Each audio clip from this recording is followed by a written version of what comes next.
السلام علیکم ورحمۃ اللہ وبرکاتہ۔ ناظرین کرام، عشرہ ذو الحجہ کا آغاز ہو چکا ہے۔ اللہ تعالیٰ نے اپنی خاص مہربانی اور فضل و کرم کے ساتھ ہمیں ذو الحج کے پہلے 10 دن عطا فرما دیے ہیں۔ یہ 10 دن بہت زیادہ فضیلت کے حامل ہیں، جیسا کہ صحیح بخاری کی حدیث نمبر 969 میں ہے۔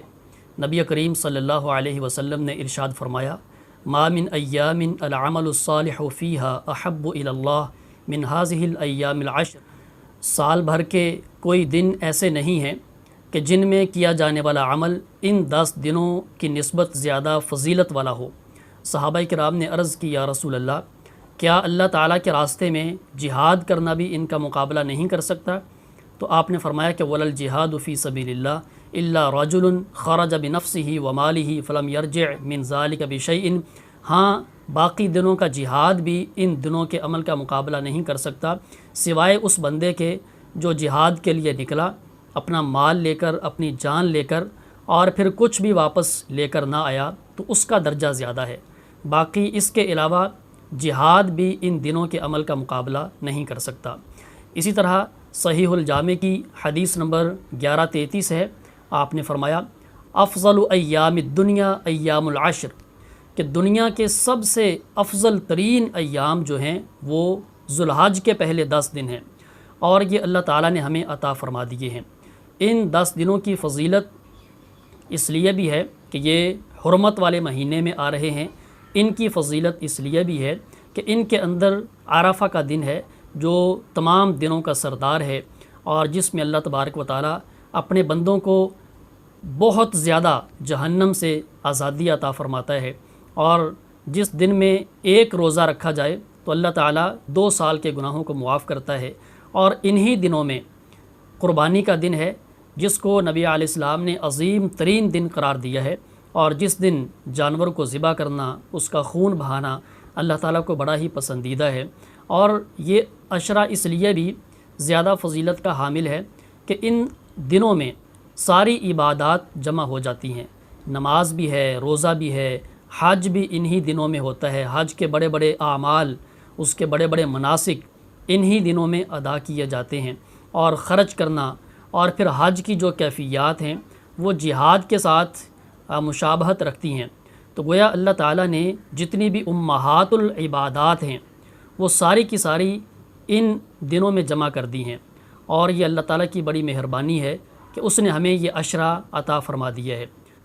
تو آئیے دیکھتے ہیں کہ اس عشرہ مبارکہ میں ہم کون سی نیکیاں خاص طور پہ کر سکتے ہیں۔ سب سے پہلے نمبر پہ فرائض کی بجا آوری، فرائض کو ادا کرنا، اس لیے کہ نبی کریم صلی اللہ علیہ وسلم نے فرمایا، اللہ تعالیٰ فرماتا ہے، حدیث قدسی ہے اور بخاری کی حدیث نمبر 6502 ہے، وما تقرب الی عبدی بشیء احب الی مما افترضت علیہ، کہ جو بندہ میری طرف قرب حاصل کرنا چاہتا ہے، اس کے لیے سب سے زیادہ جو مجھے پسندیدہ چیز ہے، جو عمل وہ کر کے میرے قریب آ سکتا ہے، وہ یہ ہے کہ فرائض کو ادا کریں۔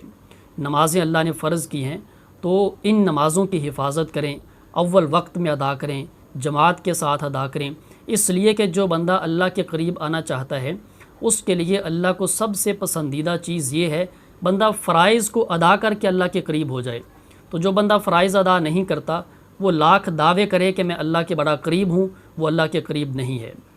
دوسرے نمبر پہ جو اہم کام کرنا ہے وہ نوافل کی ادائیگی ہے، نوافل پڑھنے ہیں، سنتیں ادا کرنی ہیں، نمازوں سے پہلے اور بعد کی جو سنن مؤکدہ ہیں، سنن غیر مؤکدہ ہیں، اور اس کے علاوہ دیگر نوافل ہیں، تہجد ہے، رات کا قیام ہے، وطر ہیں، ان ساری چیزوں کا اہتمام کرنا ہے، کیونکہ اسی حدیث کا اگلا حصہ ہے جو میں نے ابھی آپ کو پڑھ کے سنائی ہے۔ آپ نے فرمایا، اللہ تعالیٰ فرماتا ہے کہ وما یزال عبدی یتقرب الی بالنوافل حتی احبہ، کہ کوئی بندہ جب نوافل پڑھ پڑھ کے میرے قریب آنے کی کوشش کرتا ہے تو اللہ تعالیٰ پھر اس بندے کو اپنا محبوب بنا لیتا ہے۔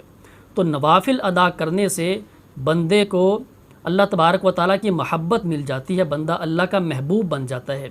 اور یہ نوافل کی کثرت اتنا عظیم الشان عمل ہے، حضرت ربیعہ بن کعب اسلمی کہتے ہیں رضی اللہ تعالیٰ عنہ، میں نبی کریم صلی اللہ علیہ وسلم کی خدمت کیا کرتا ایک دن آپ نے مجھے خوش ہو کر فرمایا کہ سل اے ربیہ مانگو، آپ کیا مانگتے ہو؟ تو میں نے عرض کی یا رسول اللہ اسألک مرافقتک فی الجنہ، مجھے جنت میں آپ کا ساتھ چاہیے۔ تو آپ نے پوچھا کہ اس کے علاوہ اور کچھ؟ تو میں نے عرض کی یا رسول اللہ بس یہی چاہیے۔ تو آپ نے فرمایا کہ فأعنی علی نفسک بکثرۃ السجود۔ تو یہ صحیح مسلم کی حدیث نمبر 489 ہے۔ آپ نے فرمایا کہ اگر تم جنت میں میرا ساتھ چاہتے ہو تو پھر کثرت کے ساتھ نوافل پڑھا کرو۔ تو کثرت نوافل یہ اس بات کی ضمانت ہے کہ اس بندے کو اللہ تبارک و تعالی نبی کریم صلی اللہ علیہ وسلم کا ساتھ عطا فرمائے گا۔ اور اسی طرح تیسرا اہم کام جو کرنے کا ہے وہ روزے رکھنا ہے۔ تو پورے عشرے میں یعنی کہ یکم سے لے کے 9 تک روزوں کا اہتمام کیا جائے۔ سنن نبی داود کی ایک روایت ہے، حدیث نمبر 2437 ہے، اور شیخ البانی نے اس روایت کو صحیح قرار دیا ہے۔ نبی کریم صلی اللہ علیہ وسلم کی ایک زوجہ بیان فرماتی ہیں کہ کان رسول اللہ صلی اللہ علیہ وسلم یصوم 9 ذی الحجہ، اللہ کے رسول صلی اللہ علیہ وسلم ذی الحج کے 9 روزے رکھا کرتے، اور عاشوراء کا روزہ رکھا کرتے، اور ہر مہینے کے 3 روزے رکھا کرتے۔ تو یہ پورے ذی الحج کے 9 دن لگاتار روزے رکھنا یہ نبی کریم صلی اللہ علیہ وسلم کی سنت ہے۔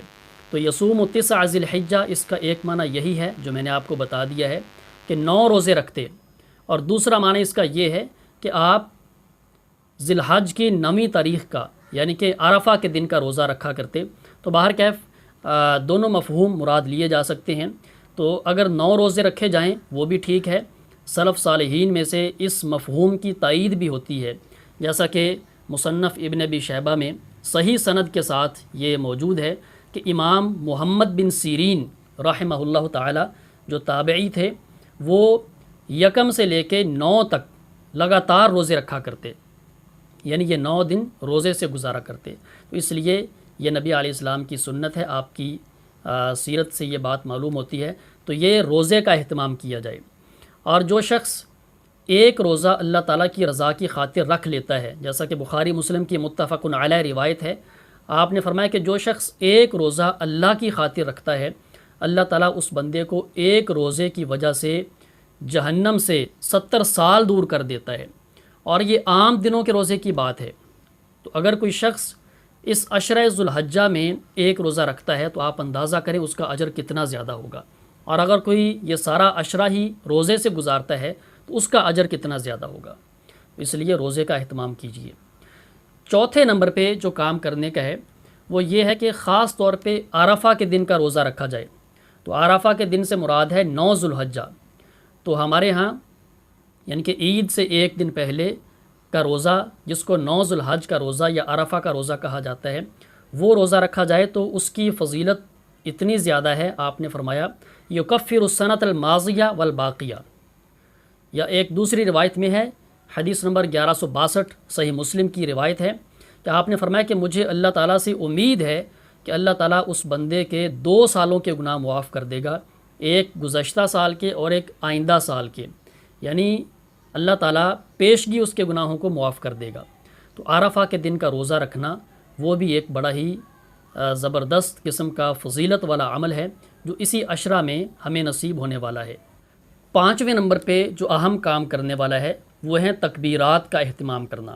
اللہ اکبر لا الہ الا اللہ واللہ اکبر وللہ الحمد، یہ ترانہ حمد، اللہ تعالیٰ کی کبریائی کا، اس کی حمد و ثناء کا ترانہ، یہ ہماری زبانوں پر جاری رہنا چاہیے۔ اللہ تعالیٰ نے قرآن پاک میں کہا ہے وَيَذْكُرُ اسْمَ اللَّهِ فِي أَيَّامٍ مَعْلُومَاتٍ، کہ جو ایام معلومات ہیں، جو عشرہ ذو الحجہ ہے، اس میں اللہ تعالیٰ کا ذکر کریں، تو اللہ تعالیٰ کا نام بلند کریں، تو یہ تکبیرات پڑھنی چاہیے۔ مسند احمد کی حدیث نمبر 5446 میں ہے، آپ نے حکم دیا فَأَكْثِرُوا فِيهِنَّ مِنَ التَّهْلِيلِ وَالتَّسْبِيحِ وَالتَّحْمِيدِ، کہ ان دنوں میں کثرت کے ساتھ اللہ کی حمد بیان کرو، اس کی ثنا بیان کرو، اس کی الوہیت جو ہے اس کو بیان کرو، اور اس کی تکبیرات بلند کرو۔ تو یہ تکبیرات کو بلند کرنا بھی ان دنوں کا خاص عمل ہے۔ اور یہ تکبیرات 2 قسم کی ہیں، ایک ہے مطلق کہ جو ہی ذوالحج کا چاند نظر آیا تو تکبیرات پڑھنی شروع کر دی جائیں، اور ایام تشریق یعنی کہ 13 ذوالحجہ کی شام مغرب تک یہ تکبیرات پڑھتے رہیں۔ دوسری ہیں تکبیرات مقید، جو 9 ذوالحج یعنی کہ عرفہ کے دن نماز فجر سے شروع ہوتی ہیں اور 13 ذوالحجہ کی نماز عصر تک جاری رہتی ہیں۔ اس کا مطلب یہ ہے کہ ہر نماز کے بعد بالخصوص اونچی آواز سے تکبیرات پڑھی جائیں۔ تو صحابہ کرام کے بارے میں آتا ہے کہ نماز کے بعد اس طرح اونچی آواز سے تکبیرات پڑھتے کہ مسجد گونج اٹھتی۔ سیدنا عمر بن خطاب رضی اللہ تعالیٰ عنہ ان کے بارے میں آتا ہے، حضرت عبداللہ ابن عمر کے بارے میں آتا ہے۔ صحیح بخاری میں حضرت ابو ہریرہ اور حضرت عبداللہ ابن عمر کا یہ عمل منقول ہے کہ وہ ان دنوں میں بازاروں میں نکل جاتے اور جا کر تکبیرات کہنا شروع کر دیتے تاکہ لوگ ہمیں دیکھ کر تکبیرات پڑھیں۔ تو لوگوں کو ترغیب دلانے کے لیے، یاد دہانی کے لیے بازاروں میں جا کر تکبیرات کہتے۔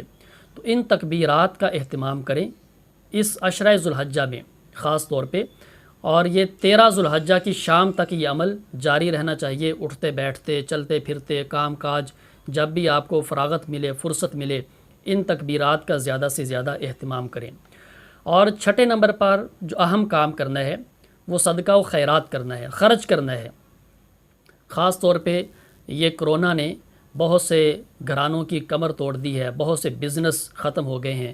جو ہمارا چھوٹا بزنس مین تھا وہ بہت زیادہ کرائسس میں ہے، نقصان میں ہے، اور کئی گھروں کے چولہے بجھ چکے ہیں، لوگ بے روزگار ہو چکے ہیں۔ تو ابھی تک حالات معمول پر نہیں آ سکے ہیں۔ تو کوشش کریں کہ ایک تو عشرہ ذوالحجہ ہے اور عید الاضحیٰ کا موقع ہے، خوشی کا موقع ہے، تو کوشش کریں کہ زیادہ سے زیادہ خرچ کریں، صدقہ کریں اور مسلمانوں کے لیے آسانی پیدا کریں۔ نبی کریم صلی اللہ علیہ وسلم نے فرمایا، احب الناس الی اللہ انفعہم للناس، لوگوں میں سے اللہ تعالیٰ کو سب سے محبوب وہ شخص ہے جو لوگوں کے لیے زیادہ فائدہ مند ہے۔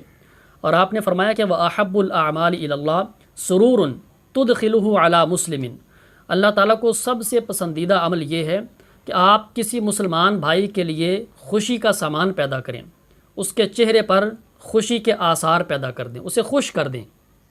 تو کسی مسلمان کے چہرے پر خوشی لانا یہ اللہ تعالیٰ کو بڑا ہی پسندیدہ عمل ہے۔ تکشف عنہ کربتاً او تقضی عنہ دیناً او تطرد عنہ جوعاً، آپ نے فرمایا کہ آپ کسی کا قرض اتار دیں، کسی بھوکے کو کھانا کھلا دیں، کسی کے لیے آسانی پیدا کر دیں، کسی گھر میں راشن پہنچا دیں۔ تو یہ سارے کام دوسروں کو خوش کرنے والے ہیں اور اللہ تعالیٰ کو بڑے ہی پسندیدہ ہیں۔ وَلَا أَنْ أَمْشِيَ مَعَ أَخٍ فِي حَاجَةٍ أَحَبُّ إِلَيَّ مِنْ أَنْ أَعْتَكِفَ فِي هَذَا الْمَسْجِدِ یعنی مسجد المدینۃ شہراً، اور آپ نے یہاں تک فرمایا کہ میں اپنے کسی بھائی کے ساتھ جا کر اس کے کسی کام آ جاؤں، یہ مجھے مسجد نبوی میں 1 مہینہ اعتکاف بیٹھنے سے زیادہ پسندیدہ ہے۔ تو اس لیے ان 10 دنوں میں خاص طور پہ خرچ کریں۔ آپ نے جو 1 مہینے بعد خرچ کرنا ہے وہ ابھی خرچ کریں۔ عید کا موقع بھی ہے، ضرورت بھی ہے، اور یہ کرونا کی وجہ سے لوگ مسائل کا شکار بھی ہیں۔ تو اس میں آپ کوشش کریں رشتہ داروں پر جو کمزور ہیں خرچ کریں، محلے داروں پر، آپ کے جو پڑوسی ہیں، ہمسائے ہیں، آس پاس کا خیال رکھیں۔ تو اللہ تبارک و تعالیٰ مجھے بھی اور آپ سب کو بھی ان 10 دنوں کو قیمتی بنانے کی توفیق دے اور زیادہ سے زیادہ اپنی نیکی اور اطاعت کی توفیق دے۔ والسلام علیکم۔